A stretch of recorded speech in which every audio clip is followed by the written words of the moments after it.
প্রিয় দেশবাসী এবং বিপ্লবী ছাত্র জনতা, আপনারা জানেন যে ছাত্র জনতার ঐতিহাসিক গণ অভ্যুত্থানের মাধ্যমে 2024 সালের 5ই আগস্ট বাংলাদেশের মাটি থেকে মুজিববাদ নামক ফ্যাসিবাদী মতাদর্শের যে রাজনৈতিক দল আওয়ামী লীগকে বাংলাদেশের ছাত্র জনতা উৎখাত করেছিল।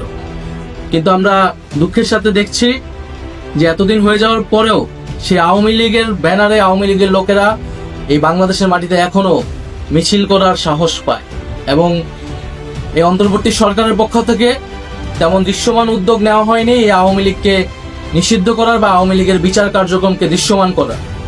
আমরা 5ই আগস্টের পর থেকে ছাত্র জনতা বলে আসছি যে আওয়ামী লীগ কোনোভাবেই বাংলাদেশের মাটিতে রাজনীতি করার নৈতিক কোনো অধিকার রাখে না এবং তার আইনি বন্দোবস্তও করতে হবে।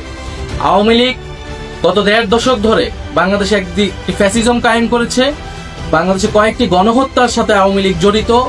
আমরা জানি পিলখানা হত্যাকাণ্ড থেকে শুরু করে হেফাজতের শাপলা হত্যাকাণ্ড, মোদী বিরোধী আন্দোলনে হত্যাকাণ্ড এবং সর্বশেষ জুলাই আন্দোলনে হত্যাকাণ্ড।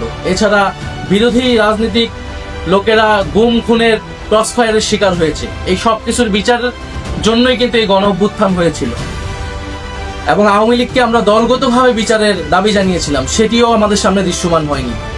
ফলে আমরা আবারও রাজপথে নামতেছি, আবারও বলতে চাই যে আওয়ামী লীগকে দলগতভাবে বিচার কার্যক্রমে আওতায় আনতে হবে এবং আওয়ামী লীগের যত অঙ্গ সংগঠন আছে তাদেরকে নিষিদ্ধ করতে হবে। অলরেডি ছাত্রলীগকে নিষিদ্ধ করা হয়েছে, যুবলীগ সহ অন্যান্য অঙ্গ সংগঠনকে নিষিদ্ধ করতে হবে। বিচার চলাকালীন তার নিবন্ধন বাতিল করতে হবে এবং রাজনৈতিক সাংগঠনিক কার্যক্রম নিষিদ্ধ করে আইন বাস্তবায়ন করতে হবে। সেই উদ্দেশ্যে আগামীকাল 2রা মে বাদ জুমা জাতীয় নাগরিক পার্টি ঢাকা মহানগরীর উদ্যোগে বায়তুল মোকাররমের দক্ষিণ গেটে একটি বিক্ষোভ সমাবেশের আয়োজন করা হচ্ছে।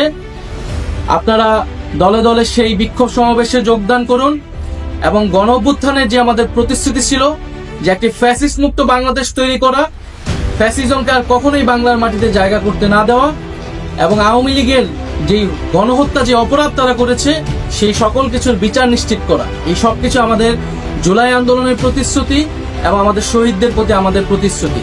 সেই প্রতিশ্রুতি রক্ষার্থে আগামীকাল দেখা হবে বিক্ষোভ সমাবেশে। ইনকিলাব জিন্দাবাদ।